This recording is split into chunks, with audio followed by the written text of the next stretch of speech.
Suicide Squad issue 6. Tom Taylor writing with Bruno Redondo on the art. So I mean, yes, prepare for some praise because it's a Tom Taylor comic book. But there might be high scores at the end of this one. Yes, there very well might be. So they're getting all their implants, their bombs removed from their necks because, well, makes sense, they have to, right? They are still bombs in their neck. Yes. Yep, and it's a shady doctor that Harley knows that might have broken out of Arkham, it's one of might two. have been one released, that was healed and released, yeah. or she was the one who escaped after brutally stabbing 3 guards with a spoon. With the spoon, which pays off later with Batman, because Batman gets a really funny payoff to that joke. It's the spoon. Yes, very deadpanny. So yeah, basically they're in Gotham, and Batman catches wind of this. The doctor betrays them because there's a bounty on their heads. A pretty big one at that, 24 million. I wonder if she gets part of the bounty, if she gets like just a couple of them. Maybe, but she does try to inject them. I would. Yeah, she tries to inject them with the poison that she says is an anesthetic after the fact that they've just had surgery without anesthetic. Mm-hmm. So who knows what mind she was in? So they obviously get out of there. They take the dog because they can't leave the dog behind because of course. Nope. And we end up with this big blowout with Batman where like they kind of take him on, and to the point where like I think Asita actually at one point says, "No, we can take Batman. We can do this. Yeah, of course we can." Well, and Hal is like, you know what? Not gonna lie, this never ends well. Yeah, actually, one of my favorite moments in the whole book actually is because they actually get attacked by other people in the truck, and it flips over as an explosive. Zebra Man kind of saves them from it, but they get out of the truck and like they're ready for a fight. They're all gearing up to take on like the 10 assassins, and they come out of the truck and they're all just lying unconscious. And there's just this great close up on Harley at the bottom of the page, like, this is not the first time in Gotham that I've been surrounded by a bunch of unconscious bodies. I'm not gonna lie, this never ends well. Batman's just behind her. Yeah. And as they tell her behind you, she spins around with a gun, and he's gone. And she's like, "Stop Batmaning." Yes. Well, because then she turns back around and they're gone. But this also made me realize that Tom Taylor's working out his X-23 vibes or all new Wolverine vibes through Chaos Kitten and Thylacine. Because I was getting some Laura and kind of Gabby vibes in the fight with Batman, right? Having read those books now, I can make those, you can make it informed. Yeah. So, so they fight and they really do take it to Batman, and Wink shows up, who apparently Wink's a big fan. Someone's knee connecting with Batman's chin. Yeah, and again, another great joke here is Chaos Kitty's saying, here, keep the dog, because Deadshot's going to stay behind. Deadshot's going to take on Batman, so just to distract them long enough so that they can get away. Right.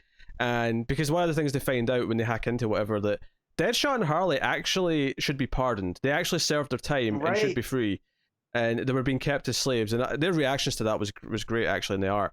But she says, keep the dog for self-defense. Batman wouldn't hurt a poor defenseless dog, and it actually leads up to just a wonderful moment where Deadshot and Batman are fighting, and Deadshot being essentially about to be beat, he just says stop, and then we just get to this page where he's just cowering behind this little puppy. He's just got the dog in front of his face. I'm holding a dog. Truce. And then shows Batman that he's pardoned and that he should be let go. And that the squad, this squad actually have that moment though where he goes, I was pardoned, and Batman's just like, not by me. He's like, that's not how the law works.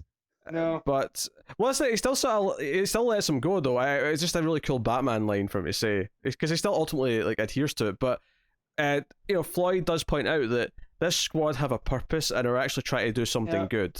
Maybe give them a chance. That this is not just Amanda Waller's team doing shady jobs for the government. Black Ops. Yeah. So and then it ends on possibly the funniest beat of the whole issue. Yes, in fact, I did like this as well, where Batmobile's gone because of was a Blink ticket. Wink. Sorry, not Blink. Wink. And he's just standing there. He's like, you're not left. He's like, well, my car's gone, and he explains it, and he's like, do you want me to call you an Uber? And Batman responds with the greatest comeback of all time to that sentence: do you want me to call you an ambulance? It's so good. And then there's just that panel beat of Deadshot staring at him, and then be like, "Right, good talk." Yeah. So no, very good. Nice little touch here that I noticed not right away, but like sort of when I double taked was at the bottom when it's like the Batmobile, like sort of like the smoke from the exhaust as it says Nick's Deadshot aims for home. Just the little speech bubble. It's actually a wink in the Batmobile, driving somewhere. Yes. Yeah, that's great. Nice little touch. I also like the back and forth between Deadshot and Batman, and just Deadshot's having none of it from him, and he's like, you brought assassins to my city and all this other stuff, and I reading that going like, yeah, this is a Thursday for you, Bruce. Yeah, like, and Bruce trying to get through to Deadshot with the same way he always does with, well, what about your daughter? And he's like, really? You're going to lecture me about kids? Yeah, well, I like that he goes, you going on that path has put your daughter in jeopardy, and you should be. And he's like, oh yeah, like all your Robins? All right, good talk. Like, I just love that Deadshot has zero time for Batman. Yeah, he's. Do you know what? We know from the solicits and the announcements in previous weeks where this is going for Deadshot. And we kind of all wrote off going like, nah, they won't. It's all a fake out. They announced it so early. The amount of effort they're putting into building up Deadshot in these few issues before it makes me think maybe he will. Maybe they'll go through with it. Yeah, I think it's interesting giving him this much time, and the fact that he's kind of left the squad technically right now, but we're clearly still going to follow his story. Is a next time Deadshot aims for home, so it's his issue next time. We assume. I mean, it might be 50-50. It may be a side plot. It could well. Whatever the team are doing, but right. Well, and the fact that Bruce knows that Harley and Deadshot did pay their debt, and they were supposed to be free, so it makes me wonder if it's going to come up to, Bruce and Ted having some words as well at a certain point. Maybe. Yeah, because they're both one of the rich. Only things that was weird about this issue and the early part of this issue is that there's no editor's note telling us that. Oh yeah, there was a story in Flash that kind of took place in between. They explained how they got here. Right. I guess it just kind of works if you didn't. But that issue was a really fun read, so I'd recommend going and checking it out. If you didn't read the Flash annual, which was basically a Suicide Squad annual, then go check it out. It was solid. The two of us recommend it. I recommend saving your money, but you do you. Don't listen. You know what? First rule of advice on this show is don't listen to Connor. Well, that's the best advice I can give you for enjoying this show.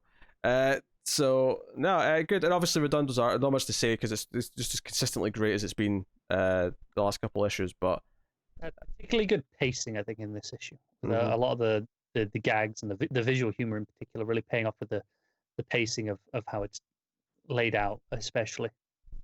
Yeah, no, really solid stuff. Matt, what are you giving Suicide Squad 6? I'm giving this a 9. I really enjoyed this issue. Connor? Yeah, it's a 9. I concur, it's also a 9. What a surprise.